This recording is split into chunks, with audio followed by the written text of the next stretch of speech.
उत्तिष्ठ गरुडध्वज उत्तिष्ठ कमलाकान्त त्रैलोक्यं मङ्गलं कुरु उत्तिष्ठोत्तिष्ठ गोविन्द उत्तिष्ठ गरुडध्वज उत्तिष्ठ कमलाकान्त त्रैलोक्यं मङ्गलं कुरु। గిన్నెట పోతుంది పొద్దు పొద్దుగా పిల్లని తీసుకొని ఎటు పోతున్నవే చెల్లె? ఉండే చెల్లె ఆగాగు వస్తున్నా. ఏం లేదక్క, మా చిన్నదాన్ని స్కూల్లో జాయిన్ చేస్తాను పోతున్నా. అవునా, నేను కూడా అదే ఆలోచనలో ఉన్నా. మరి ఏ స్కూల్ అనుకుంటున్నావే? అదే అక్క, మన ఊర్లో ఉన్న ప్రభుత్వ ప్రాథమిక పాఠశాలలో ఇద్దామని అనుకుంటున్నా. అయ్యో ఏ మనిషి ఉన్నవే చెల్లె, ఆగమాగం నడక అందరికంటే వెనుక అన్నట్టు, ఆగమాగం నడక అందరికంటే వెనుక అన్నట్టు ఆగమాగం ఆలోచన చేసి పొల్లని ఎందుకు ఆగం చేద్దాం అనుకుంటున్నావు? గవర్నమెంట్ లో ఎందుకు వేస్తున్నావే నువ్వు, నీ పిచ్చి ఆలోచన కాకపోతే? అవుకు అట్లా అంటావేందక్క, మరి నువ్వేమనుకుంటున్నావు? నిన్ననే వచ్చిర్రు స్కూల్ బస్ లో రంగురంగుల టోపీలు పెట్టుకొని రకరకాల పేపర్లు పట్టుకొని. ఎవరి అక్క వచ్చింది? మన మండలంలో ఉన్న ప్రైవేట్ స్కూల్. అమ్మో, ప్రైవేట్ స్కూల్ మంచిగా ఉంటది, పెద్ద బిల్డింగ్, గోడలకు రంగురంగుల బొమ్మలు. ఇక చూడు, మన ఊరి బడిలో జాయిన్ చేస్తే నడుచుకుంటూ తీసుకుపోవాలి. అదే ప్రైవేట్ స్కూల్ అయితే మన ఇంటి ముందే బస్ ఆగుతుంది, ఇక్కడ ఎక్కిమంటే అక్కడ దిగుతాం, అక్కడ ఎక్కితే ఇక్కడ దిగుతాం. పొద్దుగాలనే వాకిట్లోకి వచ్చి 7 గంటలకు స్కూల్ పోతే సాయంత్రం 5:30 దాకా మొత్తం చదువుడే చదువుడు. నీ మాటలు కానీ గంత సేపు చదువుంటదా అక్క? వీళ్ళ చిన్న మెదళ్లకు గంత ఒత్తిడి అవసరమా?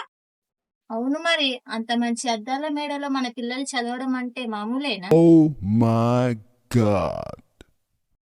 కుప్పల డబ్బులు పెట్టి అప్పుల పాలై తిప్పల వాడుడెందుకే అక్క? కుప్పల డబ్బులు పెట్టి అప్పుల పాలై తిప్పల వాడుడెందుకే అక్క?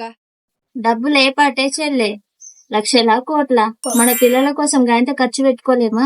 నీ జాయిన్ చేస్తే ఆఫర్ ఇస్తారటనే చెల్లె, జాయిన్ చేస్తే మనకు ఆఫర్ ఇస్తారటనే. నాకెందుకు నడిమడ్ల నాయాల లెక్క అనిపిస్తుంది.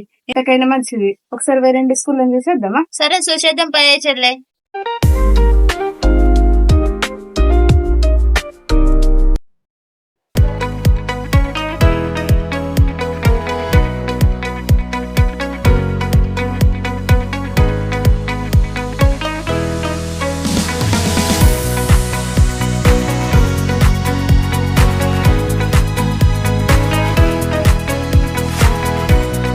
గవర్నమెంట్ స్కూల్, ప్రైవేట్ స్కూల్, మేము మా పిల్లల్ని స్కూల్లో జాయిన్ చేద్దాం అనుకుంటున్నాం. మీరు మీ గురించి చెప్పండి. నేను చెప్తా. తోటి వారిని తొక్కేయడమని పని. మీ పిల్లలను కష్టపెట్టాం. అద్దాల మేడల్లో ఏసీ గన్లను, పుస్తకాలు, యూనిఫామ్లు, స్పోర్ట్స్ డ్రెస్లు, టై బెల్ట్లు, వివిధ రకాల కార్యక్రమాలను నిర్వహిస్తాం. చూసినావా ఎట్లుందో? అవునా, సరే సరే. ఉచితంగా ఇస్తారా మరి?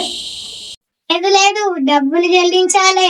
అడ్మిషన్ ఫీజుకి 5,000, ట్యూషన్ ఫీజుకి 50,000, యూనిఫామ్స్ కి 5,000, బస్సు ఫీజుకి 10,000, వివిధ రకాల కార్యక్రమాలకు డెవలప్మెంట్ ఫండ్స్ కి 10,000. అబ్బా, మొత్తం 1,00,000 రూపాయలే. అంత వ్యక్తి మా పిల్లలను కష్టపెట్టుడా? అవునా,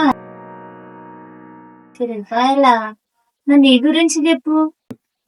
నా గురించి చెప్పాలంటే చాలా అందరికీ అందుబాటులో ఉంటాను. విద్యార్థుల స్థాయిని బట్టి చదువు చెప్తాను. విద్యార్థులకు విలువలను నేర్పుతాను. పిల్లలను కష్టపెట్టకుండా కష్టం విలువలను చెప్తాను. చదువుపై ఇష్టాన్ని పెంచి చదువు నేర్పుతాము.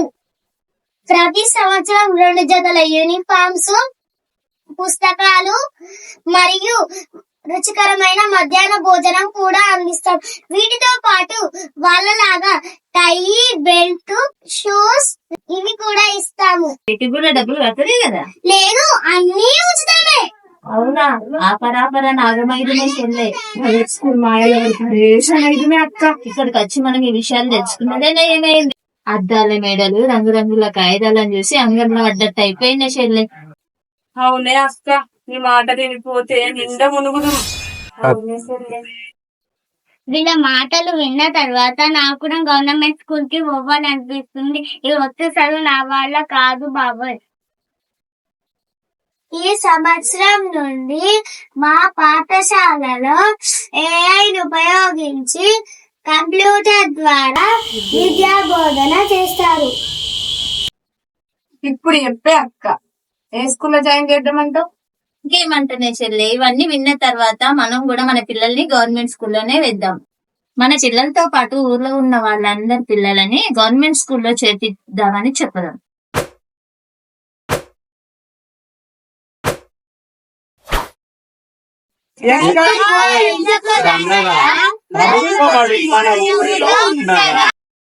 Please like, share and subscribe. గంట కొట్టడం మర్చిపోకుర్రి.